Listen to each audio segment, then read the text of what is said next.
Hey, it's Fantasy Sports Girl Brittany, and just because fantasy football is over doesn't mean you can rest. Nope, it's time to start prepping for next season. So we're breaking down this year's fantasy dreams and nightmares, position by position.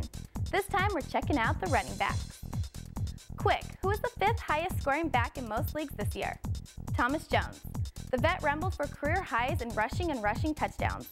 While similar numbers may be hard to reach next year, he should still be on your radar.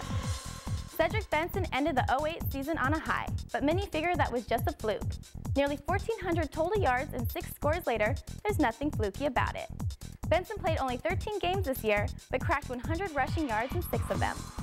Despite just 8 games with more than 9 touches, Jamal Charles still racked up more than 1,400 total yards and 8 touchdowns.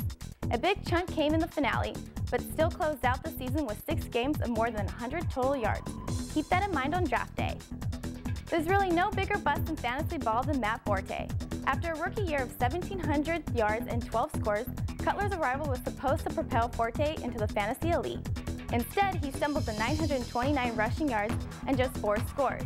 A new offensive coordinator will have a big impact on Forte's value. If Forte led the league in disappointment, Brandon Jacob wasn't far behind.